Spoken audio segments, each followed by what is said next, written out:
ꯑꯍꯥꯟꯕ ꯃꯛꯇꯗ ꯆꯦꯅꯦꯜ ꯑꯁꯤꯒꯤ ꯃꯥꯏꯀꯩꯗꯒꯤ ꯃꯌꯥꯝꯕꯨ ꯀꯦꯔꯣꯂꯤꯅꯥ ꯈꯥꯏꯗꯦꯝꯅ ꯇꯔꯥꯝꯅ ꯑꯣꯛꯆꯔꯤ꯫ ꯉꯁꯤ ꯃꯌꯥꯝꯒꯤꯗꯃꯛꯇ ꯌꯥꯝꯅ ꯅꯨꯡꯉꯥꯏꯔꯕ ꯋꯥꯔꯤ ꯑꯃ ꯄꯨꯗꯨꯅ ꯂꯥꯛꯆꯔꯤ꯫ ꯋꯥꯔꯤ ꯑꯁꯤꯒꯤ ꯃꯃꯤꯡꯅ ꯑꯩꯒꯤ ꯏꯅꯦꯝꯄꯣꯛꯀꯤ ꯑꯁꯤꯕ ꯊꯋꯥꯏ꯫ ꯋꯥꯔꯤ ꯑꯁꯤꯕꯨ ꯏꯕꯤꯔꯛꯄꯤꯅ ꯏꯆꯟ ꯃꯉꯥꯡ꯫ ꯍꯧꯖꯤꯛ ꯋꯥꯔꯤ ꯑꯁꯤ ꯍꯧꯖꯔꯛꯂꯒꯦ, ꯃꯌꯥꯝ ꯄꯨꯟꯅ ꯇꯥꯃꯤꯟꯅꯔꯁꯤ꯫ ꯀꯕꯣꯛꯂꯩ ꯃꯆꯥ ꯃꯄꯨꯔꯣꯏꯕ ꯂꯩꯔꯕꯤ ꯃꯧ ꯑꯃꯅꯤ꯫ ꯑꯗꯨꯕꯨ ꯃꯥꯒꯤ ꯃꯄꯨꯔꯣꯏꯕꯒꯤ ꯃꯃꯥ ꯃꯄꯥ ꯑꯃꯠꯇ ꯂꯩꯈꯤꯗ꯭ꯔꯦ꯫ ꯃꯥꯒꯤ ꯅꯨꯄꯥꯒꯤ ꯃꯄꯥꯗꯤ ꯉꯟꯅ ꯂꯩꯈꯤꯗ꯭ꯔꯦ꯫ ꯃꯃꯥꯗꯤ ꯇꯥꯏꯕꯪꯄꯥꯜ ꯑꯁꯤ ꯊꯥꯗꯣꯛꯈꯤꯕ ꯀꯨꯏꯗ꯭ꯔꯤ꯫ ꯀꯕꯣꯛꯂꯩ ꯑꯁꯤ ꯅꯤꯇꯤ ꯅꯤꯌꯣꯝ ꯑꯃ ꯏꯀꯥꯏ ꯀꯥꯏꯕꯤ ꯅꯨꯄꯤꯅꯤ꯫ ꯑꯌꯨꯛ ꯉꯟꯅ ꯍꯧꯒꯠꯇꯦ, ꯅꯣꯡꯃꯒꯤ ꯃꯧ ꯑꯃ ꯑꯣꯏꯕꯒꯤ ꯂꯥꯏ ꯊꯥꯎꯃꯩ ꯊꯥꯟꯗꯦ, ꯑꯃꯗꯤ ꯃꯄꯨꯔꯣꯏꯕꯅ ꯊꯕꯛ ꯆꯠꯊꯣꯛꯄ ꯃꯇꯝꯗ ꯆꯥꯛ ꯊꯣꯡꯗꯨꯅ ꯄꯤꯖꯗꯦ꯫ ꯃꯆꯥ ꯑꯁꯤ ꯅꯥꯗ ꯌꯦꯛꯇꯅꯕ ꯑꯐꯕ ꯆꯤꯟꯖꯥꯛ ꯈꯔ ꯄꯤꯖꯒꯦ ꯍꯥꯏꯅ ꯈꯟꯗꯦ꯫ ꯑꯉꯥꯡ ꯑꯗꯨ ꯃꯁꯥ ꯈꯔ ꯁꯣꯜꯂꯤ꯫ ꯃꯁꯥ ꯈꯔ ꯁꯣꯟꯕ ꯑꯁꯤꯅ ꯃꯌꯥꯝꯗꯒꯤ ꯍꯦꯟꯅ ꯆꯦꯛꯁꯤꯟꯕ ꯑꯃ ꯗꯔꯀꯥꯔ ꯑꯣꯏ꯫ ꯑꯗꯨ ꯇꯧꯗꯦ ꯀꯕꯣꯛꯂꯩ꯫ ꯃꯥꯒꯤ ꯊꯣꯛꯄ ꯐꯤꯚꯝ ꯑꯃꯗ ꯄꯪꯂꯩꯗ ꯂꯩ꯫ ꯑꯗꯨꯕꯨ ꯍꯧꯖꯤꯛ ꯀꯕꯣꯛꯂꯩꯒꯤ ꯄꯨꯟꯁꯤꯗ ꯑꯍꯣꯡꯕ ꯑꯃꯗꯤ ꯂꯥꯛꯀꯗꯧꯔꯤ꯫ ꯍꯟꯗꯛ ꯃꯔꯛ ꯑꯁꯤ ꯀꯕꯣꯛꯂꯩ ꯀꯔꯤꯅꯣ ꯈꯪꯗꯕ ꯑꯀꯤ ꯑꯈꯪꯕ ꯈꯔ ꯊꯦꯡꯅꯩ꯫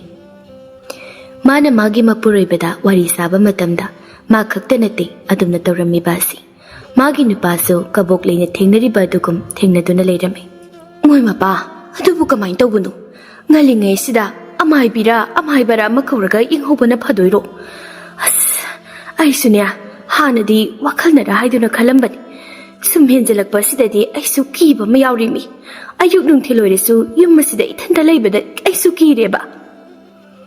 ꯀꯕꯣꯛꯂꯩꯒꯤ ꯋꯥ ꯑꯗꯨ ꯃꯨꯟꯅ ꯇꯥꯔꯒ ꯃꯥꯒꯤ ꯅꯨꯄꯥꯅ ꯍꯥꯏꯔꯛꯏ꯫ ꯌꯦꯡꯁꯤ. ꯑꯩꯁꯨ ꯍꯟꯗꯛ ꯊꯕꯛ ꯈꯔ ꯆꯤꯜꯂꯤ. ꯊꯕꯛ ꯑꯁꯤ ꯈꯤꯇꯪ ꯀꯣꯝꯂꯕ ꯃꯇꯝꯗ ꯌꯦꯡꯊꯣꯛꯑꯁꯤ. ꯅꯪꯁꯨ ꯃꯇꯝ ꯈꯔꯗꯤ ꯈꯥꯡꯉꯨ. ꯑꯁ, ꯁꯤꯕꯨ ꯊꯦꯡꯊꯕ ꯌꯥꯕ ꯊꯕꯛꯂꯣ? ꯀꯔꯤꯒꯨꯝꯕ ꯐꯠꯇ ꯅꯨꯡꯗ ꯊꯣꯛꯑꯗꯤ ꯀꯅꯥꯗꯨꯅ ꯃꯥꯡꯖꯒꯗꯧꯔꯤꯕ ꯁꯤꯕꯣ? ꯑꯩꯈꯣꯏ ꯑꯅꯤꯗꯤ ꯐꯩ, ꯑꯉꯥꯡ ꯑꯁꯤꯗ ꯊꯣꯛꯑꯣ ꯀꯩꯅꯣ ꯋꯥꯅꯤ ꯑꯩꯈꯣꯏꯅꯤꯅ ꯇꯧꯗꯣꯏꯁꯤꯕꯣ? ꯍꯣꯏꯁꯤ, ꯐꯔꯦꯁꯤ. ꯑꯩꯅꯦ ꯑꯃꯥꯏꯕꯤꯔ ꯑꯃꯥꯏꯕꯔ ꯑꯃ ꯊꯤꯔꯒꯦ. ꯑꯗꯨꯒ ꯌꯥꯝꯅ ꯊꯨꯅ ꯌꯦꯡꯊꯣꯛꯑꯁꯤ. ꯆꯠꯂꯣ ꯆꯠꯂꯣ, ꯆꯥꯛ ꯌꯦꯟꯁꯥꯡꯗꯣ ꯑꯃꯨꯛꯇ ꯂꯣꯏꯁꯤꯜꯂꯨꯔꯁꯨ. ꯀꯕꯣꯛꯂꯩ ꯑꯗꯨ ꯇꯞꯅ ꯍꯧꯒꯠꯇꯨꯅ ꯆꯥꯛꯈꯨꯝꯂꯣꯝꯗ ꯂꯥꯛꯏ꯫ ꯃꯥꯅ ꯐꯨꯡꯒꯥ ꯃꯅꯥꯛ ꯑꯗꯨꯗ ꯐꯪꯂꯤꯉꯩ ꯇꯟꯖꯥ ꯑꯗꯨꯗ ꯐꯛꯂꯥꯡ ꯃꯌꯥ ꯅꯛꯅ ꯁꯣꯔꯣ ꯁꯣꯔꯣ ꯍꯥꯏꯕ ꯃꯈꯣꯜ ꯑꯃ ꯇꯥꯔꯛꯏ꯫ ꯃꯤꯅ ꯋꯥ ꯉꯥꯡꯅꯕꯒꯤ ꯃꯑꯣꯡꯁꯨ ꯇꯧꯏ꯫ ꯀꯕꯣꯛꯂꯩ ꯄꯥꯈꯠꯅ ꯃꯄꯨꯔꯣꯏꯕꯒꯤ ꯃꯅꯥꯛꯇ ꯂꯥꯛꯏ꯫ ꯃꯥꯒꯤ ꯏꯄꯥ ꯄꯥꯈꯠꯄ ꯃꯑꯣꯡ ꯃꯇꯧ ꯑꯗꯨꯗ ꯃꯥꯒꯤ ꯃꯄꯨꯔꯣꯏꯕꯅ ꯍꯥꯏꯔꯛꯏ꯫ ꯍꯩꯃꯥ, ꯀꯩꯗꯧꯔꯒꯦꯅꯦ ꯅꯪꯕꯣ? ꯅꯁꯥꯗ ꯑꯃꯨꯛ ꯏꯄꯥ ꯄꯥꯈꯠꯂꯤꯗꯨꯕꯣ? ꯂꯥꯛꯑꯣꯁꯤ, ꯑꯩꯒ ꯏꯆꯥ ꯊꯣꯏꯕꯒ ꯄꯨꯟꯅ ꯂꯩꯔꯨꯔꯁꯤ ꯂꯥꯛꯑꯣ. ꯑꯁꯨꯝꯅ ꯃꯈꯣꯏ ꯑꯍꯨꯝ ꯆꯥꯛꯈꯨꯝꯗ ꯂꯥꯛꯏ꯫ ꯃꯈꯣꯏ ꯑꯍꯨꯝ ꯂꯩꯕ ꯑꯗꯨꯗꯤ ꯀꯔꯤꯃꯠꯇ ꯇꯧꯔꯛꯇ꯭ꯔꯤ꯫ ꯀꯕꯣꯛꯂꯩꯁꯨ ꯀꯤꯕ ꯈꯔ ꯐꯔꯦ꯫ ꯍꯧꯖꯤꯛ ꯉꯥꯏꯍꯥꯛꯀꯤ ꯃꯃꯥꯡꯗ ꯊꯣꯛꯈꯤꯕ ꯋꯥꯔꯤꯁꯤꯡ ꯑꯗꯨ ꯂꯣꯏꯅ ꯇꯝꯂꯝꯃꯤ꯫ ꯀꯕꯣꯛꯂꯩꯒꯤ ꯃꯄꯨꯔꯣꯏꯕꯅ ꯀꯕꯣꯛꯂꯩꯕꯨ ꯋꯥꯈꯜ ꯆꯥꯎꯊꯣꯛꯅꯕ ꯋꯥ ꯀꯌꯥ ꯍꯥꯏꯔꯤ꯫ ꯑꯗꯨꯕꯨ ꯀꯕꯣꯛꯂꯩ ꯋꯥꯈꯜ ꯆꯥꯎꯊꯣꯛꯎ ꯍꯥꯏꯕ ꯌꯥꯗꯦ꯫ ꯈꯔ ꯊꯨꯅ ꯑꯃꯥꯏꯕ ꯀꯧꯁꯤ ꯍꯥꯏꯗꯨꯅꯇ ꯂꯩꯔꯦ꯫ ꯃꯊꯪꯒꯤ ꯅꯨꯃꯤꯠ ꯑꯗꯨ ꯀꯕꯣꯛꯂꯩꯒꯤ ꯃꯄꯨꯔꯣꯏꯕꯁꯨ ꯊꯕꯛ ꯐꯅ ꯆꯤꯜꯂꯕꯁꯨ ꯊꯕꯛ ꯆꯠꯇ꯭ꯔꯤ꯫ ꯃꯈꯣꯏ ꯏꯃꯨꯡꯒꯤ ꯁꯣꯛꯆꯜꯂꯛꯂꯤꯕ ꯐꯤꯚꯝ ꯑꯁꯤꯗ ꯃꯍꯥꯛꯁꯨ ꯂꯩꯕ ꯉꯝꯗ꯭ꯔꯗꯨꯅ ꯈꯨꯗꯛꯇ ꯃꯈꯣꯏꯒ ꯅꯛꯅꯕ ꯑꯃꯥꯏꯕ ꯑꯃꯒꯤ ꯌꯨꯝꯗ ꯂꯥꯛꯏ꯫ ꯃꯥꯅ ꯍꯥꯏꯐꯦꯠ ꯋꯥꯔꯤ ꯁꯝꯂꯞꯅ ꯂꯤꯗꯨꯅ ꯑꯃꯥꯏꯕ ꯑꯗꯨꯕꯨ ꯃꯈꯣꯏꯒꯤ ꯌꯨꯝꯗ ꯀꯧꯔꯛꯏ꯫ ꯑꯃꯥꯏꯕ ꯑꯗꯨ ꯂꯥꯛꯇꯨꯅ ꯑꯀꯣꯏꯕ ꯑꯗꯨ ꯍꯥꯏꯐꯦꯠ ꯌꯦꯡꯏ, ꯑꯗꯨꯒ ꯍꯥꯏꯔꯛꯏ꯫ ꯌꯥꯝꯅ ꯅꯛꯅꯕ ꯑꯍꯜꯅꯤꯅꯦ. ꯅꯣꯏꯕꯨ ꯑꯍꯜ ꯂꯩꯈꯤꯗꯕꯒ ꯂꯩꯕ꯭ꯔꯣ? ꯀꯕꯣꯛꯂꯩꯒꯤ ꯅꯨꯄꯥꯅ ꯈꯨꯝꯃꯩ꯫ ꯏꯃꯥꯕꯨꯗꯤ ꯂꯩꯈꯤꯗꯕ ꯀꯨꯏꯗ꯭ꯔꯤ ꯃꯥꯃꯥ. ꯑꯃꯥꯏꯕ ꯑꯗꯨ ꯑꯀꯣꯏꯕ ꯑꯗꯨ ꯑꯗꯨꯝ ꯌꯦꯡꯂꯒ ꯃꯀꯣꯛ ꯅꯣꯝꯃꯤ, ꯑꯗꯨꯒ ꯑꯃꯨꯛ ꯍꯥꯏꯔꯛꯏ꯫ ꯍꯥꯏ ꯑꯉꯥꯡꯁꯥ, ꯅꯈꯣꯏꯒꯤ ꯏꯃꯥ ꯑꯁꯤꯅ ꯅꯈꯣꯏꯅ ꯇꯧꯈꯤꯕ ꯊꯕꯛꯇ ꯄꯦꯟꯗꯕ ꯂꯩꯔꯦꯅꯦꯍꯦ. ꯉꯁꯤꯒꯤꯗꯤ ꯌꯥꯔꯔꯣꯏ. ꯑꯩꯅꯦ ꯍꯪꯆꯤꯠ ꯂꯥꯛꯑꯒꯦ. ꯑꯗꯨꯒꯅꯦ ꯂꯥꯏꯒꯤ ꯑꯣꯏꯕ ꯊꯧꯔꯝ ꯑꯃ ꯄꯥꯡꯊꯣꯛꯁꯤ. ꯀꯩꯁꯨ ꯇꯧꯔꯣꯏꯗ, ꯀꯩꯁꯨ ꯄꯥꯈꯠꯀꯅꯨ. ꯑꯁꯤ ꯍꯥꯏꯔꯝꯃꯒ ꯑꯃꯥꯏꯕ ꯑꯗꯨ ꯃꯌꯨꯝꯗ ꯆꯠꯈ꯭ꯔꯤ꯫ ꯑꯃꯥꯏꯕ ꯑꯗꯨꯅ ꯍꯥꯏꯔꯝꯃꯤꯕ ꯋꯥꯐꯝ ꯑꯗꯨꯗ ꯃꯈꯣꯏ ꯑꯅꯤꯁꯨ ꯑꯃꯅ ꯑꯃꯗ ꯌꯦꯡꯅꯩ, ꯋꯥꯗꯤ ꯑꯃꯠꯇ ꯉꯥꯡꯗꯦ꯫ ꯆꯥꯛꯈꯨꯝꯗꯅꯤ ꯀꯕꯣꯛꯂꯩ ꯆꯥꯛ ꯊꯣꯡꯉꯤ꯫ ꯃꯥꯅ ꯆꯥꯛ ꯊꯣꯡꯕꯒꯤ ꯏꯟꯁꯥꯡ ꯑꯣꯠꯂꯨꯕ ꯈꯥꯕꯩ ꯑꯗꯨ ꯀꯣꯟꯄꯥꯛꯇ ꯍꯥꯞꯄꯗ ꯃꯈꯣꯜ ꯀꯥ ꯍꯦꯟꯅ ꯊꯣꯛꯈ꯭ꯔꯦ꯫ ꯃꯇꯥꯡ ꯑꯁꯤꯗ ꯃꯍꯥꯛꯀꯤ ꯃꯅꯦꯝꯄꯣꯛ ꯄꯨꯔꯅꯤꯃꯥꯅ ꯍꯤꯡꯂꯤꯉꯩ ꯃꯇꯝꯗ ꯍꯥꯏꯈꯤꯕ ꯋꯥꯐꯝ ꯈꯔ ꯅꯤꯡꯁꯤꯡꯉꯛꯏ꯫ ꯀꯕꯣꯛꯂꯩ ꯆꯥꯛꯈꯨꯝ ꯑꯗꯨꯗ ꯁꯥꯎꯅ ꯏꯁꯧ ꯂꯥꯡꯂꯒ ꯆꯥꯛ ꯊꯣꯡꯂꯤ꯫ ꯀꯅꯥꯅꯕꯨ ꯉꯝꯖꯕ ꯄꯣꯠꯅꯣ imungi thabak thawra mayam amasu aina loina honau haiba angang asisu honaba aduga kum laina nabi migisu amuk seba taw haiba ho aise iona saba natiye isa sara ibase lu tongnani aisu waba khange aduga muksu kaini gumbi mata soiba yade ngang dogi maya se ka thoklaga leiba phamungda leiradi adum chumna tumina nomagi sabam thukpa khara sarga leiba yadra khangde ne ho thona ware punsi se ho ware punsi se ware hai di ware karam kanda no ningtam na hingba ngam dori basi boy bo sumaina sum ware di punsi ga se koina sang hinga da ba mande mane sawado sum tawraga chakadu thonglabanina konlikado makhol ka hena thoi konliki gurong rang haiba makhol duni kaboklegi isawaduni somda punima taba yamna nungai jaba male tapna mamaudi tanaba ma ongda hairi hai ibema phatti ne nang bo konlikpo aduk makhol hauna thohan ba hauna bro tapna tawni nang bo ho tappa yadre thabag yam sili khoi kum laina na ba migi wa ka ta ba sangdre wadu punima tai kaboklei makholado mu piktharaga hairi kari kanani hadana pham sum kolaga leidinu khangti miyam oli ningonda su wa hande sarupudi koksi zakhi ge haidine kari bu kanani haidana asi hairaga chak thongba do amu makha chathakri somdana punima masunupaga wari sanari mamana ngangi basingado machanupa so loina tari banina angang aduna punimada onsilaga hanglai apwa akhoi mamana phatte hairaga kaigino sum tawrisibo madi abukna haibasu inde punima masuda no petawna khumlai mama su buwokna haiba yabanida mana ne wabagi sawbagi panghaid haidibet adumaina ne matung manau haiganu ko masusana phatte ko hoyabo ai hairaroi ado ko mamana abukna haiba indraso aidi abukna haiba dum yani punima masugi waduda mapira chilai masunupa dudi khangbanati masunupa na mabokta muksu hairi bobo sida lairisi kaigino bobokna sigi phise nakta dum thamisibo phadi oina sijinariro punima tapna khumlai isusana adudu yengu nangi babana hek poklakpaga ihan hana yomba ningtha khangbra makhagi angang apikpado aduda yombado nangbu khangbro khange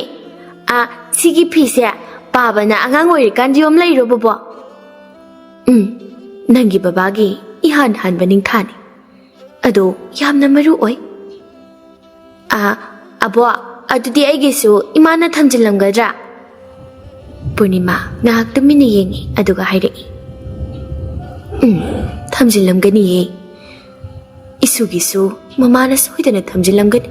tanjadu da kaboklei machanupa bu ahuba khonjal da kaurei ibungo kaidorino duda lausida sasala o kaboklei gyan lai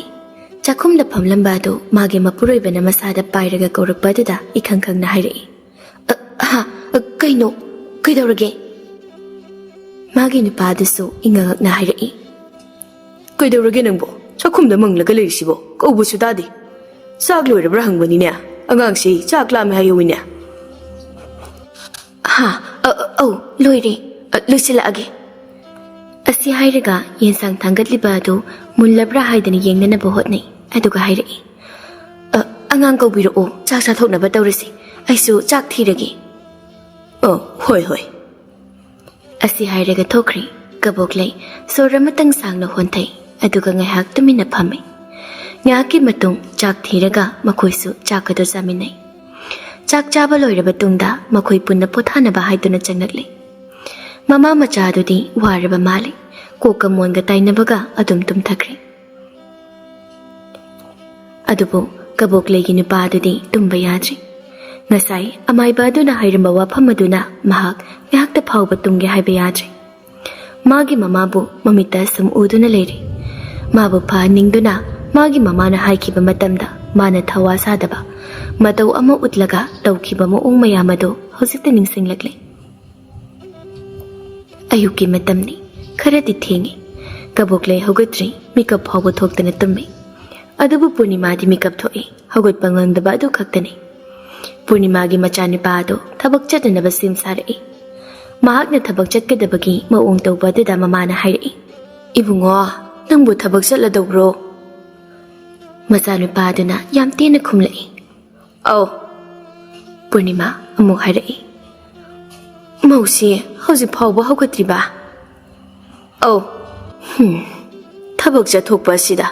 ꯌꯨꯝꯒꯤ ꯆꯥꯛꯇꯣ ꯈꯖꯤꯛꯇꯪ ꯆꯥꯔꯒ ꯆꯠꯂꯕꯗꯤ ꯐꯒꯗꯧꯕꯅꯤ꯫ ꯊꯕꯛ ꯏꯪꯈꯥꯡ ꯆꯠꯄꯗ ꯌꯨꯝꯒꯤ ꯅꯨꯄꯤꯅ ꯏꯔꯨ ꯃꯥꯏꯊꯖꯔꯒ ꯂꯥꯏ ꯊꯥꯎꯃꯩ ꯊꯥꯜꯂꯕ ꯇꯨꯡꯗ ꯆꯟꯗꯣꯟ ꯆꯋꯥ ꯊꯤꯜꯂꯒ ꯁꯦꯡꯅ ꯊꯣꯡꯕ ꯆꯥꯛ ꯆꯥꯔꯒ ꯊꯕꯛ ꯆꯠꯄꯁꯤ ꯃꯄꯨꯔꯣꯏꯕ ꯑꯗꯣ ꯊꯕꯛ ꯈꯨꯗꯤꯡꯃꯛ ꯃꯥꯏ ꯄꯥꯛꯄꯅꯤ꯫ ꯏꯃꯥꯅ ꯉꯝꯗꯅ ꯂꯩꯕ ꯑꯁꯤꯗ ꯇꯧꯕꯅꯤ, ꯅꯠꯇ꯭ꯔꯕꯗꯤ ꯑꯩꯅ ꯂꯣꯏꯅ ꯇꯧꯕ ꯌꯥꯕꯅꯤ ꯇꯧꯔꯤꯕꯁꯤ꯫ ꯃꯧꯁꯤ ꯌꯥꯍꯧ ꯈꯤꯇꯪ ꯉꯜꯂꯕꯗꯤ ꯐꯒꯗꯧꯕꯅꯤ." ꯃꯆꯥꯅꯨꯄꯥ ꯑꯗꯨꯅ ꯊꯋꯥ ꯏꯁꯥ ꯁꯥꯗꯅ ꯈꯨꯝꯂꯛꯏ, "ꯀꯩꯁꯨ ꯀꯥꯏꯗꯦꯅꯦ ꯏꯃꯥ, ꯑꯥꯗꯁꯨ ꯑꯗꯨꯝ ꯆꯥꯏ, ꯁꯤꯗꯁꯨ ꯑꯗꯨꯝ ꯆꯥꯏ, ꯆꯥꯛꯀꯤ ꯆꯥꯛ ꯉꯥꯛꯇꯅꯤ, ꯆꯞ ꯃꯥꯟꯅꯕ ꯄꯣꯠꯅꯤꯗ꯫ ꯌꯨꯝꯒꯤ ꯆꯥꯛꯁꯨ ꯅꯨꯃꯤꯗꯥꯡꯗ ꯆꯥꯔꯤ, ꯆꯞ ꯃꯥꯟꯅꯩꯗ, ꯀꯩꯁꯨ ꯊꯣꯏꯗꯣꯛꯄ ꯑꯀꯥꯏꯕ ꯂꯩꯇ꯭ꯔꯕ꯭ꯔꯥ ꯍꯥꯏꯅ ꯈꯜꯂꯤ ꯑꯩꯒꯤ ꯋꯥꯈꯜꯗꯗꯤ꯫ ꯑꯗꯣ ꯑꯩ ꯆꯠꯂꯒꯦ." "ꯑꯩ ꯆꯠꯂꯒꯦ ꯍꯥꯏꯒꯅꯨꯅꯦ, ꯆꯠꯂꯨꯈꯤꯒꯦ ꯍꯥꯏꯌꯨ꯫ ꯑꯗꯨꯒꯅꯦ, ꯊꯕꯛ ꯆꯠꯂꯝꯗꯥꯏꯗ ꯏꯃꯨꯡꯒꯤ ꯁꯅꯥꯃꯍꯤ ꯈꯨꯔꯨꯝꯂꯒ ꯊꯧꯅꯤꯖꯔꯒ ꯆꯠꯂꯨ꯫ ꯑꯁꯤꯅ ꯅꯪꯕꯨꯅꯦ ꯑꯁꯣꯏ ꯑꯉꯥꯝ ꯐꯠꯇ ꯍꯥꯎꯊꯤ ꯊꯦꯡꯅꯕꯗꯒꯤ ꯉꯥꯛꯊꯣꯛꯀꯗꯧꯔꯤꯕꯅꯤ꯫ ꯅꯪꯅ ꯆꯠꯂꯤꯕ ꯊꯕꯛꯇꯨ ꯍꯦꯟꯅ ꯃꯇꯦꯡ ꯄꯥꯡꯒꯗꯧꯔꯤꯕꯅꯤ." "ꯑꯁ ꯏꯃꯥ,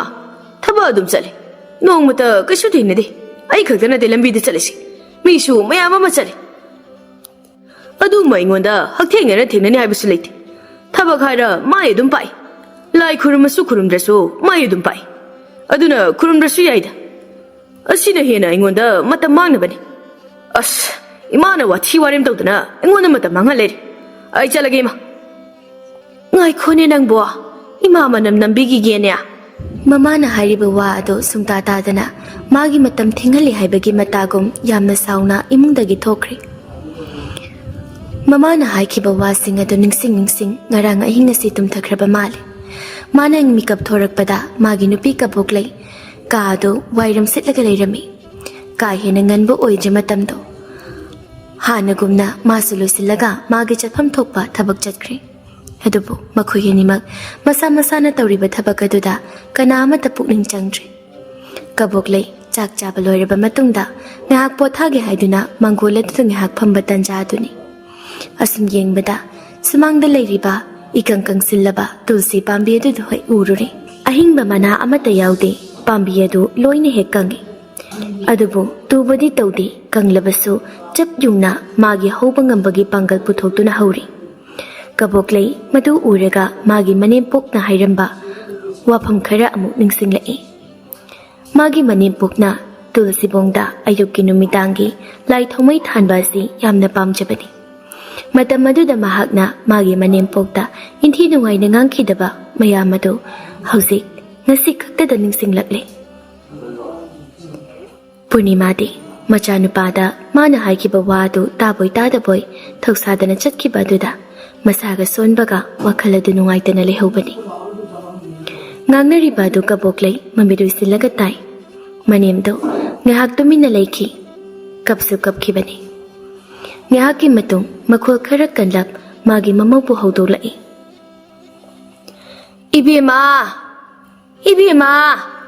ꯍꯧꯒꯠꯂꯨꯅꯦꯍꯦ, ꯅꯨꯃꯤꯠꯁꯦ ꯑꯥ ꯌꯧꯔꯦꯅꯦ꯫ ꯏꯕꯨꯡꯉꯣ ꯐꯥꯎꯕ ꯊꯕꯛ ꯆꯠꯈ꯭ꯔꯦ, ꯍꯧꯒꯠꯂꯨꯅꯦ ꯅꯪꯕꯣ." "ꯍꯣꯏ, ꯍꯧꯒꯠꯂꯗꯧꯅꯦ, ꯀꯣꯏꯔꯥꯎ ꯂꯥꯎꯔꯛꯀꯅꯨ, ꯇꯥꯅꯤꯡꯗꯦ." ꯄꯨꯔꯅꯤꯃꯥ ꯇꯨꯃꯤꯟꯅ ꯂꯩꯔꯦ꯫ ꯉꯥꯏꯍꯥꯛ ꯌꯦꯡꯉꯤ, ꯍꯧꯒꯠꯂꯛꯇꯦ꯫ ꯉꯥꯏꯍꯥꯛ ꯑꯃꯨꯛ ꯍꯧꯒꯠꯄ꯭ꯔꯥ ꯌꯦꯡꯉꯤ, ꯑꯗꯨꯁꯨ ꯍꯧꯒꯠꯂꯛꯇꯦ꯫ ꯃꯁꯨ ꯅꯨꯄꯥ ꯑꯗꯨ ꯐꯥꯎꯕ ꯍꯧꯒꯠꯇꯨꯅ ꯃꯕꯣꯛꯀ ꯋꯥꯔꯤ ꯈꯔ ꯁꯥꯟꯅꯔꯒ ꯃꯃꯥꯟꯅꯕꯁꯤꯡ ꯂꯥꯛꯇꯨꯅ ꯊꯣꯛꯈ꯭ꯔꯦ꯫ ꯑꯗꯨ ꯐꯥꯎꯕ ꯀꯦꯊꯕꯤ ꯍꯧꯒꯠꯇꯦ꯫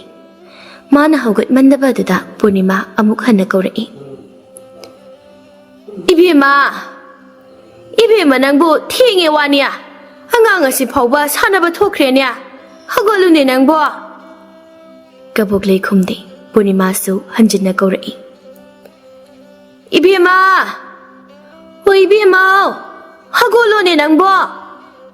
Handati Kaboklei yam sound hawalai aduga yam sound hairei Hokarino koirau lauri dubo nanaga panglabo nangbo nge haktang tumbasida tum phamsa phangwa khangde habanida aina tumbase nangwonde kayam kairage ha kayam kairage ba aina tumbase phawba hekkala pro nangse Purnima adumak tapna khumei hai adugi nate ne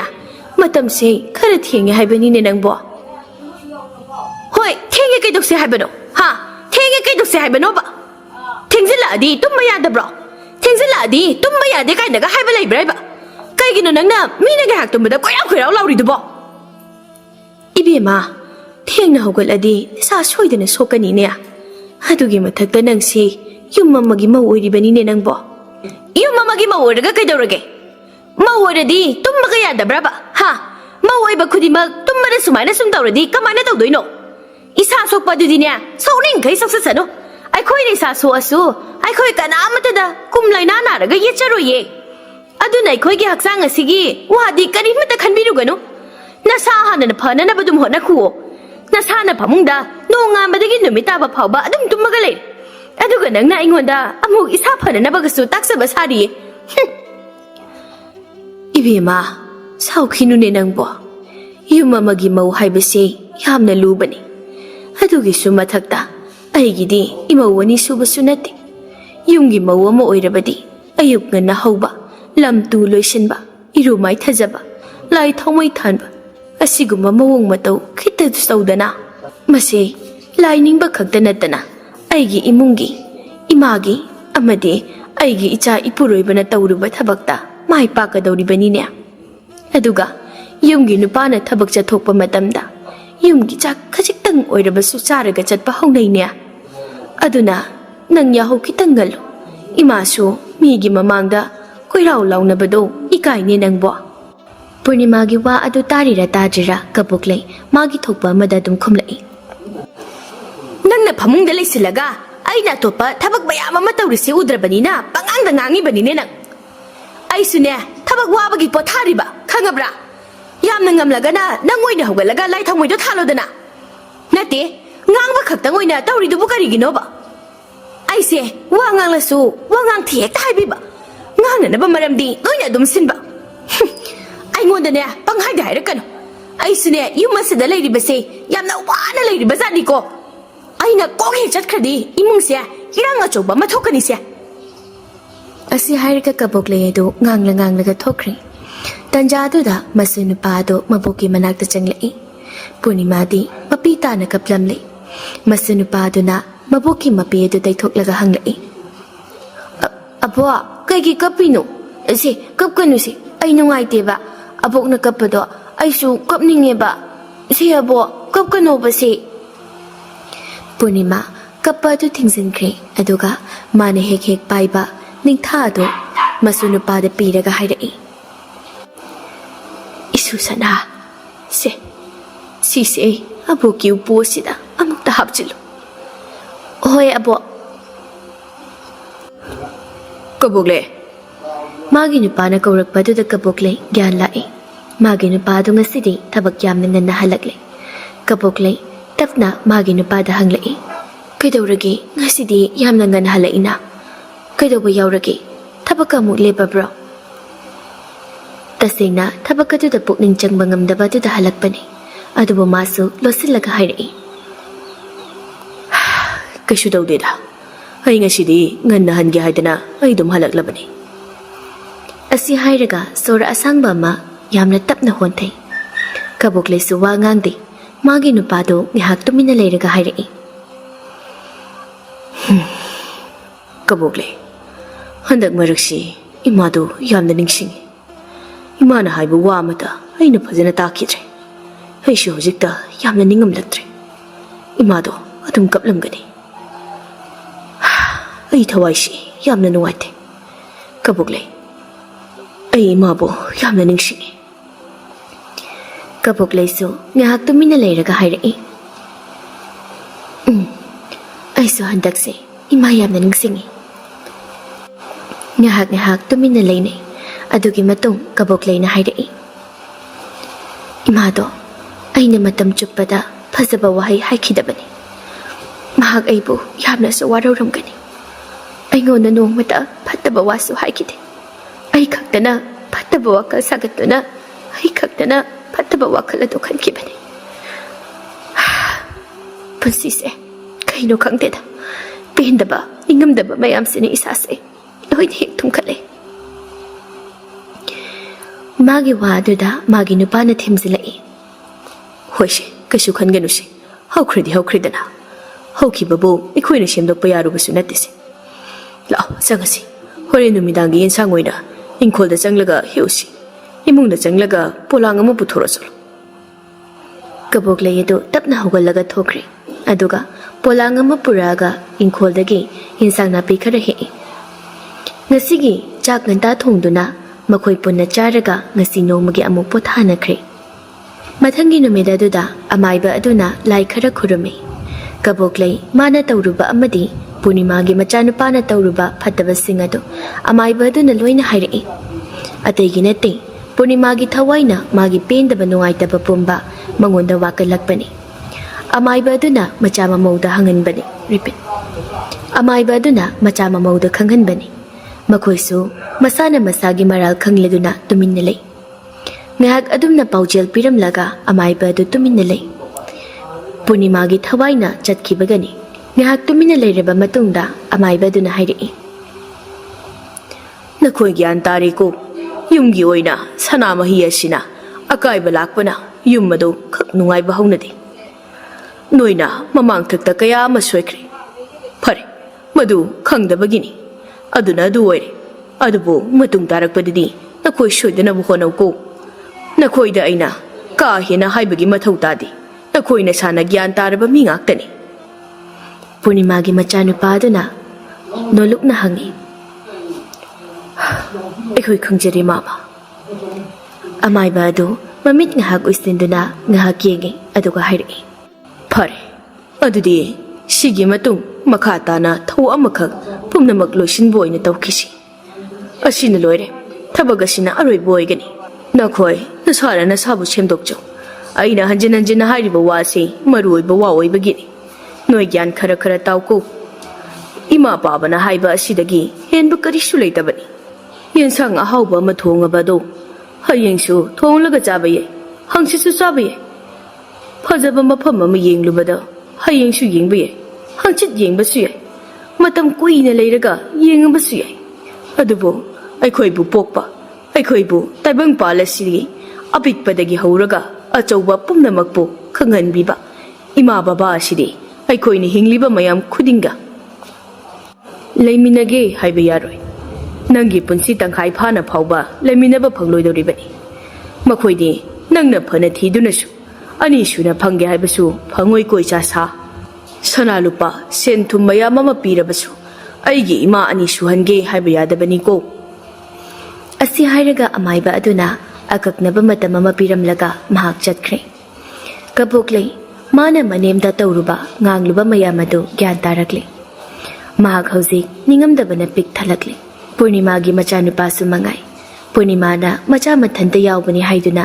ꯀꯦꯅ ꯃꯥꯅ ꯄꯥꯝꯕ ꯑꯗꯨꯇ ꯐꯪꯍꯟꯗꯨꯅ ꯏꯃꯨꯡꯒꯤ ꯑꯋꯥꯕ ꯃꯆꯦꯠ ꯑꯃꯠꯇ ꯈꯪꯍꯟꯗꯅ ꯌꯣꯛꯂꯛꯄꯅꯤ꯫ ꯑꯗꯨꯕꯨ ꯃꯥꯅ ꯃꯄꯨꯡ ꯃꯔꯩ ꯐꯥꯔꯕ ꯃꯇꯝꯗꯗꯤ ꯃꯥꯒꯤ ꯃꯃꯥꯕꯨ ꯃꯤꯔꯥꯏꯔꯝꯂꯦ꯫ ꯋꯥꯈꯜ ꯇꯥꯔꯛꯄ ꯃꯇꯝ ꯑꯁꯤꯗ ꯃꯃꯥꯅ ꯃꯈꯣꯏꯒꯤ ꯃꯅꯥꯛꯇ ꯂꯩꯔꯝꯗ꯭ꯔꯦ꯫ ꯎꯄꯥꯏ ꯂꯩꯇꯦ, ꯊꯃꯣꯏꯗ ꯐꯨꯝꯂꯤꯕ ꯅꯤꯡꯉꯝꯗꯕ ꯑꯗꯨ ꯑꯗꯨꯝ ꯐꯨꯝꯂꯒ ꯊꯝꯕ ꯇꯥꯕꯅꯤ꯫ ꯃꯇꯥꯡ ꯑꯁꯤꯗ ꯄꯨꯔꯅꯤꯃꯥꯒꯤ ꯃꯆꯥꯅꯨꯄꯥꯒꯤ ꯋꯥꯈꯜꯁꯤ ꯃꯇꯝ ꯑꯁꯤ ꯑꯃꯨꯛ ꯍꯪꯒꯠꯄ ꯌꯥꯔꯕꯗꯤ ꯍꯥꯏꯕ ꯑꯁꯤꯅꯤ꯫ ꯄꯨꯔꯅꯤꯃꯥꯒꯤ ꯃꯁꯨꯗꯤ ꯀꯝꯗꯧꯔꯤ? ꯃꯥꯗꯤ ꯑꯉꯥꯡꯅꯤ, ꯒ꯭ꯌꯥꯟ ꯇꯥꯕ ꯅꯠꯇꯦ꯫ ꯃꯕꯣꯛꯇ ꯃꯃꯥ ꯑꯃꯗꯤ ꯃꯄꯥꯅ ꯇꯧꯈꯤꯕ ꯑꯗꯨꯁꯨ ꯃꯍꯥꯛ ꯒ꯭ꯌꯥꯟ ꯇꯥꯗꯦ꯫ ꯑꯗꯨꯒ ꯍꯧꯖꯤꯛꯅ ꯊꯣꯛꯂꯤꯕ ꯑꯁꯤꯅ ꯀꯔꯤꯅꯣ ꯃꯍꯥꯛ ꯈꯪꯗꯦ꯫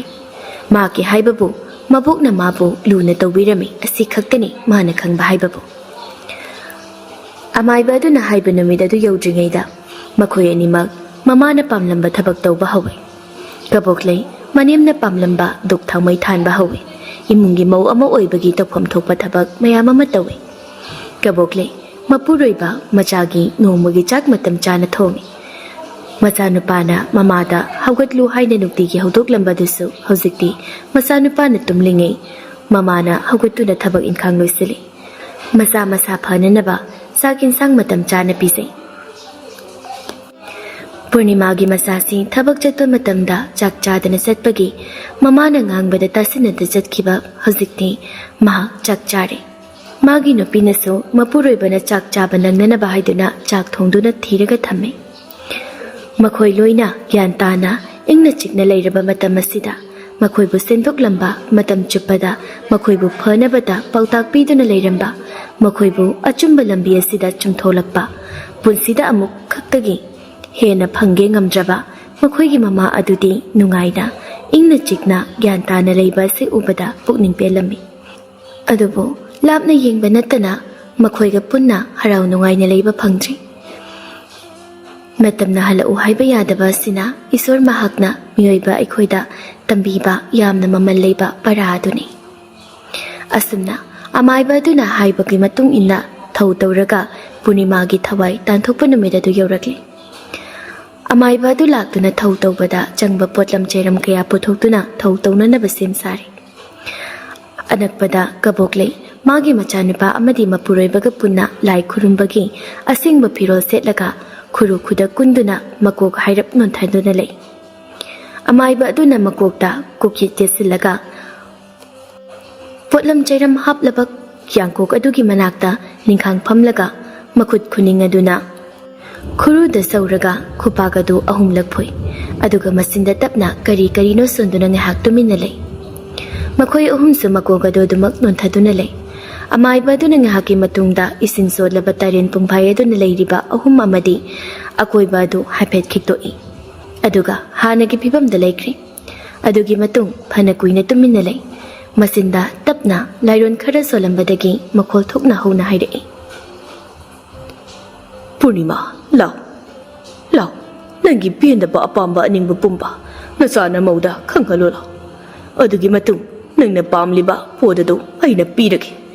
nang makhoibu thadoktuna sakhigadabani lau Purnima lau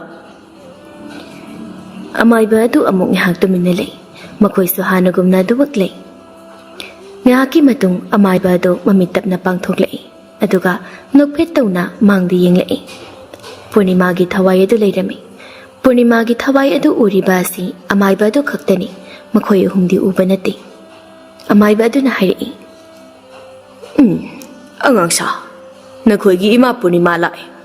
nakhoina haiba khuding mahakna loina tarani nakhoina ningamdaba leiba mayam adu nangi imagi maphamda soikhre lankhre haidan haijahoro Purnimagi machanupa adu hairap yengi odi amuk makuk nontharaga thamoida leiba wafam khara tapna haiba horei hanadi haigi mase masak yeningde haidana numit khuding uriba imagi masakto ai leili dire chenkibani hojik nasana imagi saktam uge haidara thiba mi kubasidadi ima nangdi uba phangtre hojikti imagi saktam uninglabasu uba phangtre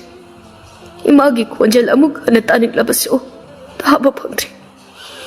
hamusu hai akiba ma phore asuk yamna sagwa punsi asida ima nang yaudana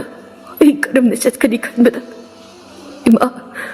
hai achoba putlum ama kokthag asida thangat pukumna tawre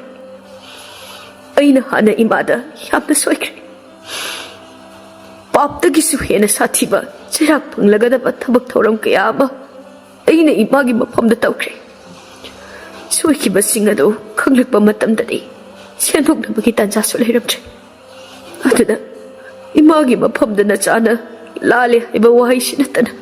imagi matik chaba seba tawba phangjaje ipana nachabu hungta ngakpiyo ima chahi khuding langban thada imabu ningsingba oina imagi damakta kamjaba karigumba khara kachage imanasu harau na lugbiyo maduna aigi punsida leiriba makai imagi seba tawre haduna khanjarage ima apangma nachabu amukta ngakpiyo ima Purnimagi machado mapi tari heki kappe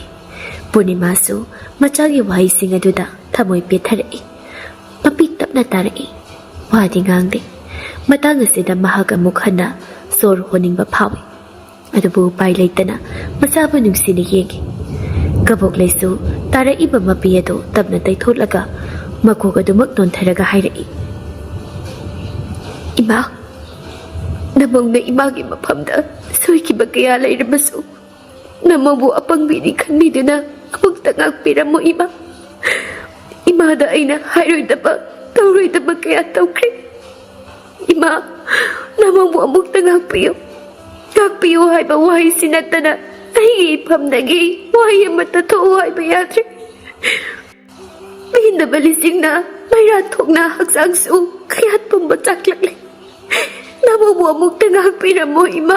Namong yamna soikri. Angang adude gyan tadri adubu mapa mamana ima haina hairiba sidi mabok ni haina khangi. Ingangak na nak yetuda kuyeng laga hairai. Ima, akoy abok lo. Akoy abok ti. Ima, baba, noy na harido akoy abok ta nadra. Akoy abok ti. Akoy abok kay legi.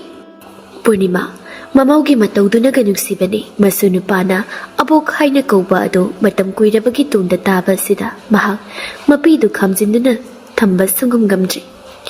Taithokpadi tawrude maning tamna dum tahali. Ngahakti tumina leini. Adugi matung amaiba duna Purnimada makol thokna hanglai. Hojikti nangi apamba hairo. Angangsing asida nahaki nafamda nang chatsakro. Nang napamliba du karino hairo Purnima. Purnima tapna wa ngang haurai. Ay pele. Asuk yamna nungsiba matawsing asi ubada. Ay pele. Ay su heigi ipamda soidana chatlani. Aigi upu makhada phi angangba ama yawbani. Adu aibu potloikiba mafam aduda puduna mai thadokpiyu. Mado aigi ichanupa ase poklakpa ihan hana yomkiba ningtha aduni. Thawu amuktangdi loisinbirau. Purnimana hairiba thabak adu tawri macha mamaw adudi ningamdabana pik thalle. Adubu Purnimadi macha mamawna gyan tarakpa adu ubada penthokduna lairam lenda ingna chikna leikirami. Asumna kabok lagi phatraba lichat sajadado hinglingai matamda semdokpa ngamdrabasu